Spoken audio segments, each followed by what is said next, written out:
The moment you start winning, something shifts. Not in you. In them. The room feels different. Conversations change tone. Jokes get sharper. Invitations get fewer. Nobody announces it. But the tribe recalibrates. You think success isolates you because you're busy. That's not the real reason. Success isolates you because you destabilize hierarchy. And tribes do not tolerate instability. For most of human history, upward mobility was dangerous. If one male suddenly accumulated more resources, more alliances, or more mating opportunities, it changed distribution patterns inside the group. Distribution patterns determine survival. So the tribe developed regulation mechanisms. Subtle ones. Humans don't just reward success. They monitor it. Because rapid ascent signals potential disruption. In ancestral environments, status inflation could mean less access for others, power imbalance, coalition shifts, internal conflict. So the group evolved psychological counterweights. You can see it today. When you improve your body, some friends mock you. When your income rises, some people withdraw. When your competence sharpens, conversations feel tense. It's not jealousy in the cartoon sense. It's regulatory instinct. Humans are wired to preserve equilibrium. And success tilts equilibrium. There's research in social dominance theory suggesting that groups unconsciously enforce hierarchy stability.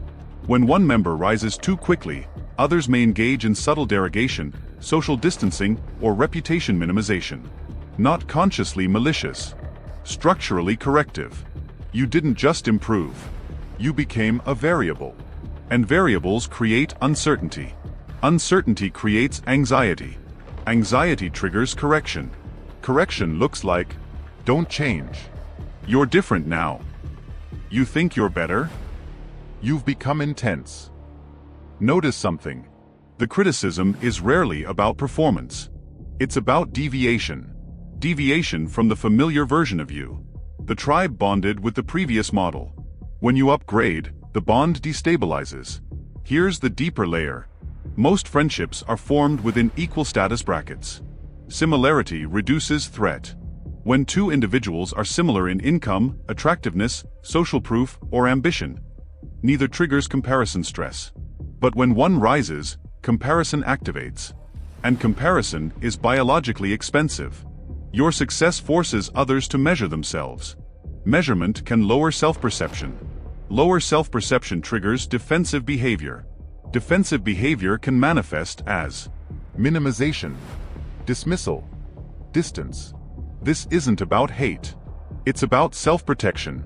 Your progress becomes a mirror. And not everyone wants a mirror. Now here's where it gets more structural. In primate groups, alpha individuals are tolerated when their dominance benefits the group. Protection, resource acquisition, stability. But if dominance becomes extractive instead of distributive, coalitions form. Coalitions don't need to physically attack. They isolate.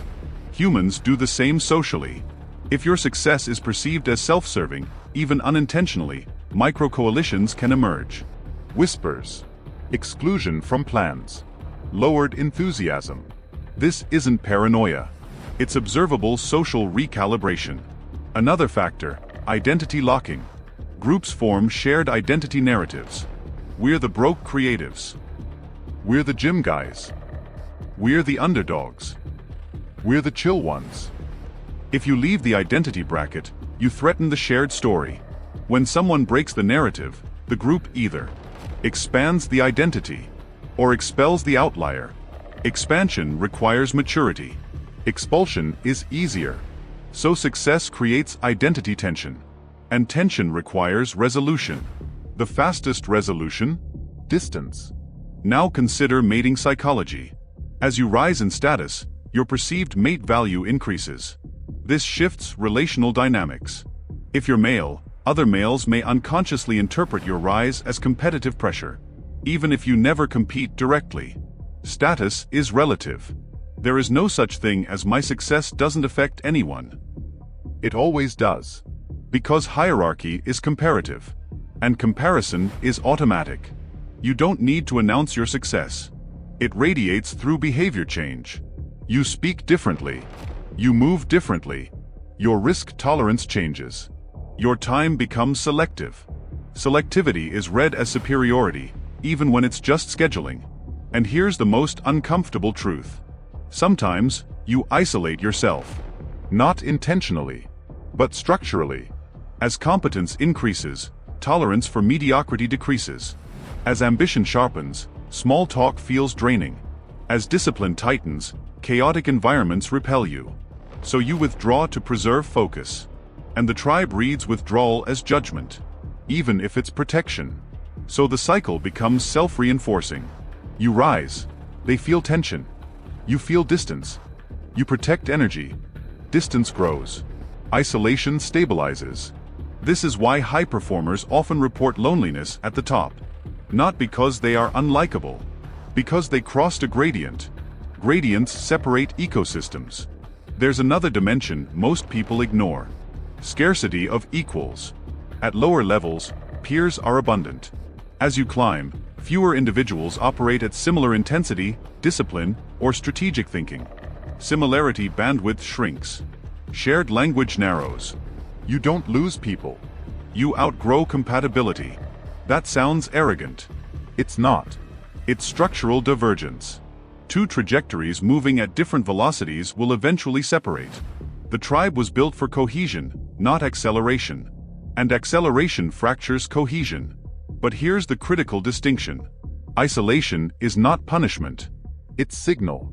It tells you your environment no longer matches your trajectory.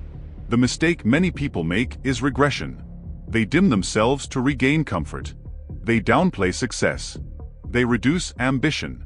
They re-enter old identity brackets. That restores belonging. But it caps growth. Because hierarchy rewards visible ascent, not negotiated mediocrity. The alternative is not arrogance. It's recalibration of tribe. As you evolve, your network must evolve. New alliances. New ecosystems. New identity narratives.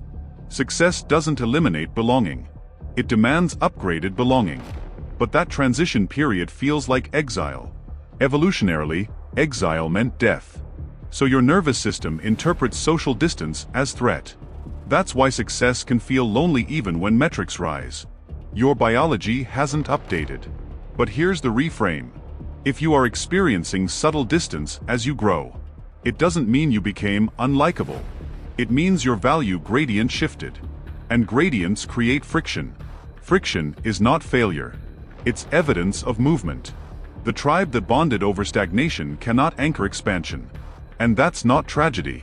It's transition. The real danger is misunderstanding the process. If you interpret social recalibration as rejection, you may sabotage growth to restore equilibrium. If you interpret it as structural adjustment, you adapt strategically. You don't chase old validation. You build new alignment. Success makes you socially dangerous not because you dominate others, but because you disrupt predictability. And humans cling to predictability. So if conversations feel colder, if invitations shrink, if tension appears without conflict, don't panic. Audit. Are you extracting or contributing? Are you isolating or upgrading? Are you dimming or recalibrating? Hierarchy is fluid. Tribes shift. But only if you allow evolution instead of regression. Success is not the top. It's a filter.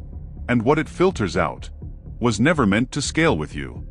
Next episode, we break down the opposite phenomenon.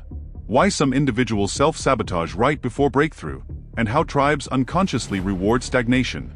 Subscribe for structural clarity, not comfort.